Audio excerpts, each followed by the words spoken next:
Olá, mulher linda, sábia que edifica o lar. Eu sou Eliane Cristine e estamos fazendo a leitura do livro Arrependimento Profundo e Eficaz, de Hernani Santos. Esta leitura foi autorizada. Para a aquisição do livro, entre em contato com a editora Vem. Leitura 28. Arrependimento, a primeira pregação do Evangelho. Pai, eu oro pela amiga que me ouve, que esta leitura possa edificar sua vida e que ela possa querer se tornar mais parecida com Jesus. Eu oro em nome de Jesus, amém. Arrependimento, o intenso clamor de Deus na velha aliança. Deus, por várias vezes, se entristece ao ver o fracasso do seu povo em se arrepender. E para isso ele envia vários chamados para que se arrependam. Vejamos o conceito de arrependimento na velha aliança. Busque ao Senhor enquanto se pode achar. Clamem por ele enquanto está perto. Que o ímpio abandone o seu caminho e o homem mau os seus pensamentos. Volte-se para ele, o Senhor, que terá misericórdia dele. Volte-se para o nosso Deus, pois ele perdoará de bom grado. Isaías, capítulo 55, versos de número 67. Essa palavra do profeta Isaías nos revela claramente o que é o coração do arrependimento. Arrependimento não é apenas quando você chora. Arrependimento é quando você muda. Esse texto nos deixa claro que pedir perdão não traz perdão. Arrependimento traz perdão. O arrependimento está completamente ligado ao volver-se, a fazer o caminho de volta, ao abandono do pecado.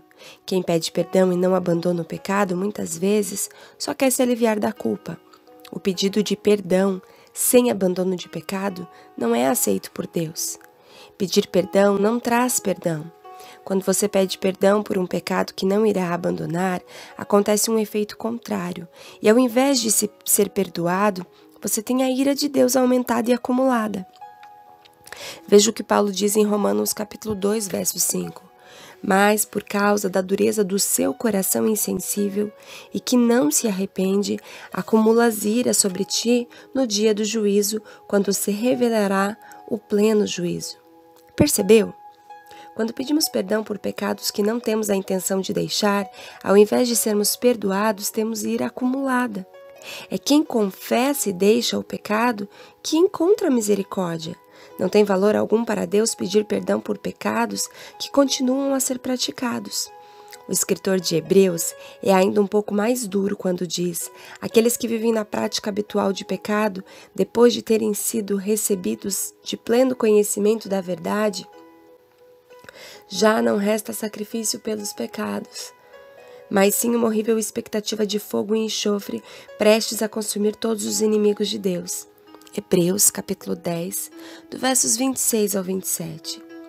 O maior pregador de arrependimento da velha aliança foi o profeta Jeremias. Muitas partes de seu livro são dedicadas ao clamor do Senhor para que seu povo se arrependesse. Assim diz o Senhor: coloque-se no pátio do templo do Senhor e fale a todo o povo das cidades de Judá que vem adorar no templo do Senhor. Diga-lhes tudo o que eu lhes ordenar. Não omitas uma só palavra, talvez eles escutem e cada um se converta de sua má conduta. Então eu não trarei sobre eles a desgraça que estou planejando, por causa do mal que eles têm praticado.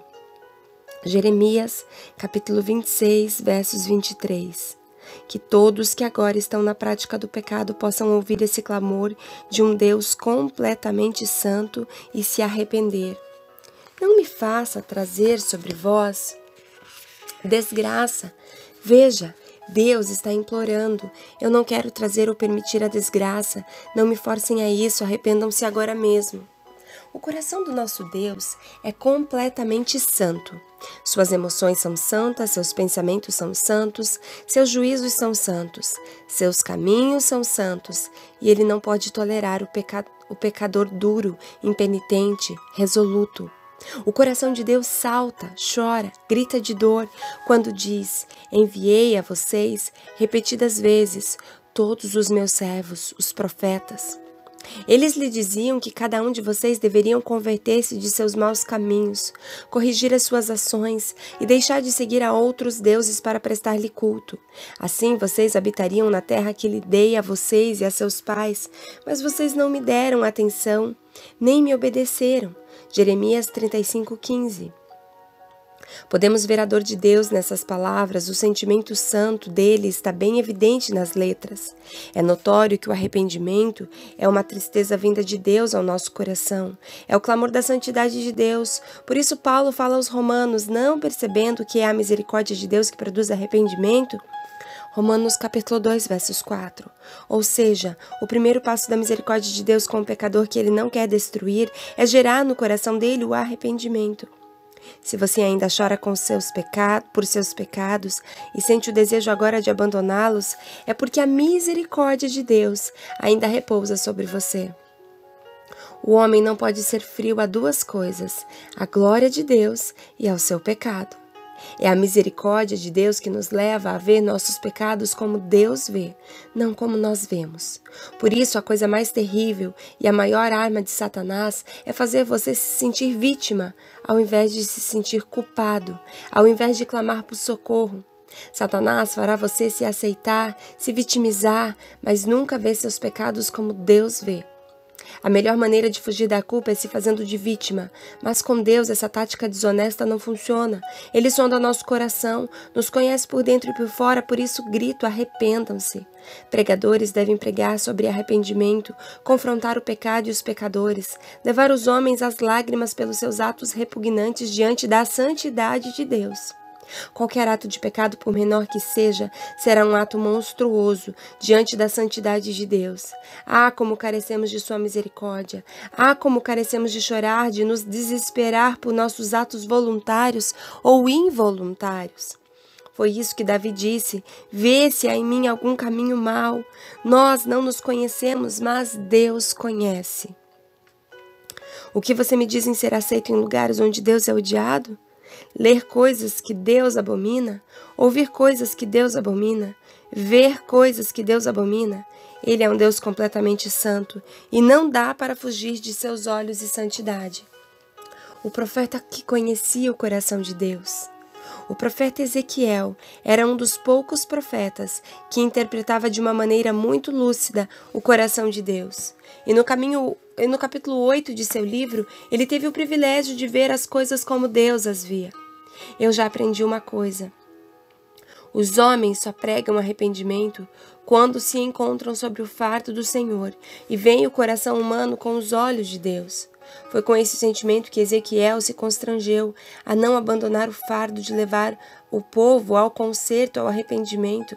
Portanto, a nação de Israel eu os julgarei, cada um de acordo com os seus caminhos. Palavra do soberano Senhor. Arrependam-se, desviam-se de todos os males que vocês cometeram e busquem um coração novo e um espírito novo. Por que deveriam morrer, ó nação de Israel? Pois não me agrada a morte de ninguém. Palavra do soberano Senhor. Arrependam-se e vivam. Ezequiel, capítulo 18, versos 30 ao 32. Uau! Glória a Deus! E que a meditação da leitura de hoje fique nestas palavras: o homem não pode ser frio a duas coisas, à glória de Deus e ao seu pecado.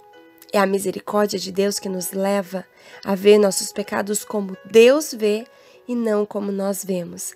Lembre-se que Satanás vai lutar o tempo todo para te transformar em vítima, para que você, ao invés de se sentir culpado, ao invés de clamar por socorro, se sinta como apenas um mero espectador daquilo que as circunstâncias te levaram a se tornar. Satanás fará você se aceitar, se vitimar, mas nunca enxergar os seus pecados como Deus os enxerga. A melhor maneira de fugir da culpa é se fazendo de vítima, e Satanás é especialista nisso. Mas essa tática desonesta com Deus não funciona. Jesus, Deus e o Espírito Santo conhecem o coração humano. O Espírito Santo sonda o nosso coração. Ele nos conhece por dentro e por fora. Por isso, grito, arrependam-se. Deus te abençoe, um grande beijo e até a nossa próxima leitura.